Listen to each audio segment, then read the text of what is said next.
Alright, this is going to be a demonstration of the Bash Bros versus Black Dragon. Now I know the dragons, they are just the hard mode dragons that we used to fight, so veteran players should be fairly well versed in this. Newer players may not be quite so accustomed, and even some veteran players are struggling a bit. Black Dragon especially proves problematic for a lot of players, so I want to showcase this little trick that makes this boss significantly easier to deal with. Now, first off, if you're not familiar with Black Dragon hard mode, he takes significantly reduced damage from ranged heroes and takes greatly increased damage from melee. So preferably you need to use a melee DPS. The way this comp's set up, you could alternate the comp. You can drop a Silica for for Klaus, for a physical comp. Either works. The idea here is that Bernheim and Chase will basically prevent the boss from using its lightning ability, where it messes with everybody's cooldowns. So that's the goal here. Saria will be our main DPS, and again you can swap this. If you want to go like a physical comp, use your melee physical DPS in Saria's spot, and then just swap in Klaus, etc. So we're going to go ahead and start the fight. I'm going to queue a couple skills at the start of the fight, just to make sure the opening's good. And then after that, it's going to be almost exclusively on auto. Now, Bernheim, you can do this with a 0-star unique weapon on Bernheim. You just slap a pocket watch on him as well. I have a pocket watch on him too with a 5-star unique weapon. But this can be done with lower investment, so this isn't something that requires high investment on the heroes in question. So Chase, we're going to open with S1 just to make sure that we get a Dispel on nice and early. And Bernheim's going to activate S2 first, so he's in battle initiation. And then S1. So now we have a continuous Dispel cycle that should be going.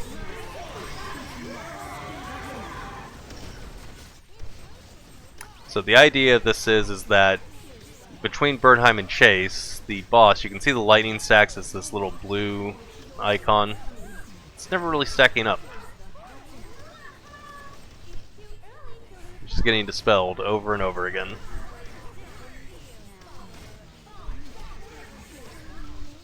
Now, this boss does exclusively physical damage, so do prepare your team with physical defenses. Running a Silica is, of course, great. Klaus is amazing in this fight, obviously. In fact, I may have actually put Klaus in over Glen Weiss, to be honest. But this should still work. As you can see, damage is going pretty good. And you do see occasional lightning strikes come down, but this is just normal damage lightning strikes. These aren't the lightning strikes that raise everyone's cooldown. Like, the backline just got hit and their cooldowns weren't messed with at all. So, because everyone's cooldowns are not being messed with, that means everyone just gets to cast their skills like normal. And yeah, even when the dragon left, he has no stacks to that lightning. So far, the boss has inflicted his lightning cooldown effect on the party 0 times. We're over a minute into the fight, by the way.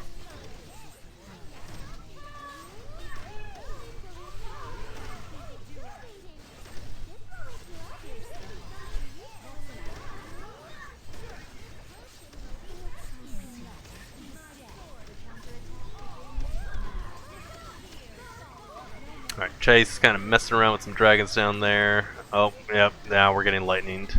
Alright, but Bernheim's going to go ahead and dispel it, so it's going to stop happening. Alright, that's good. Alright, so one time we've been hit with the cooldowns. It's Bernheim again.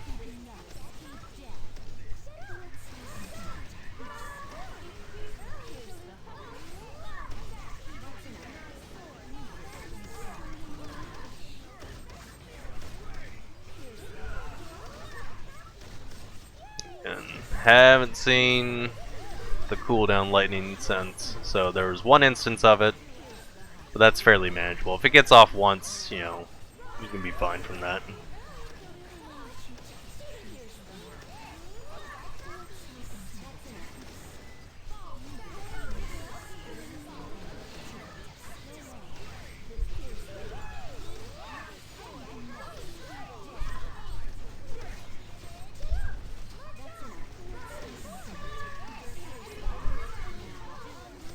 Alright, so he's gaining stacks right now, and then Burn S1 came in, so he's locked out again.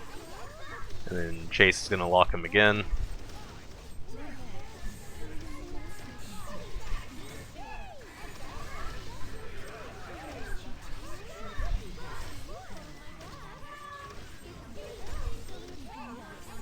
Dragon should be dead soonish. As soon as Saria decides she wants to do some damage, there we go. Dragon's dead. Now at this point it doesn't matter, they just have to kill the little whelps.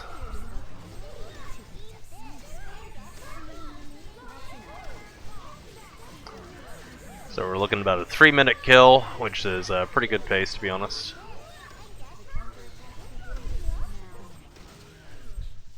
This is by far the most annoying of the 4 dragons in my opinion. The other one's much easier to deal with. This one's kind of obnoxious, but if you use this strategy, you're going to be successful, I'd say.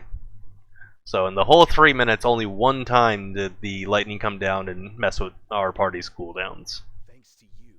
We were able to recover out of it just fine. So I'll go ahead and showcase gear. Let everyone see what we were working with.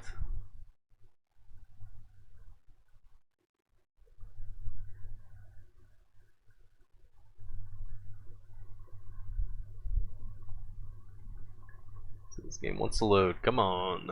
Alright.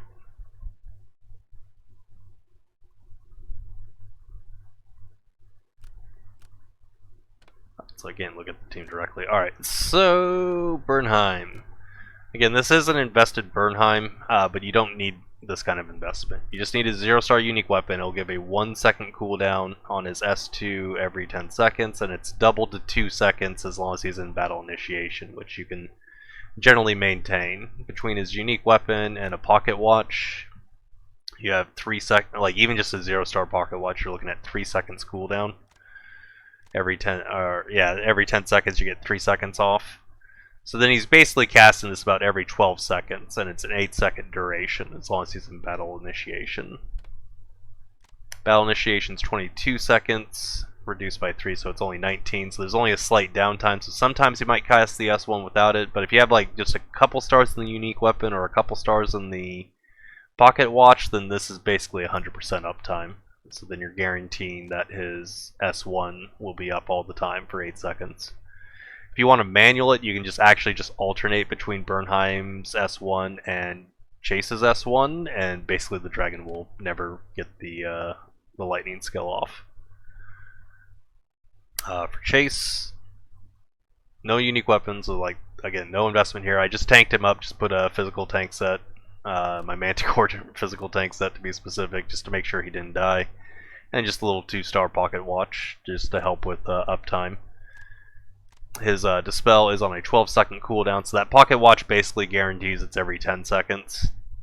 So then 4 out of 10 seconds, Chase is handling it, and then roughly 8 out of 10 seconds, Bernheim's handling the Dispel. And the rest of the party, try to tank up a bit. Physical defense definitely helps, so if you have bracelets, put bracelets on your priest, put P-Tough runes, it'll help them not to die. One of the breath attacks does dispel buffs, which means can dispel your shield, so be mindful of that. That's why you want to make sure that your priests are still tanky and not just relying on shield to survive. And then we were running Silica, just physical tank set. UT1 just to throw in an extra dispel just as a safety net. And if you're running the physical comp, then you would run Klaus and just use a standard physical tank set on Klaus. Saria wasn't especially invested. Her set here, it's not ideal. It's 3 def ignores and a bunch of attack.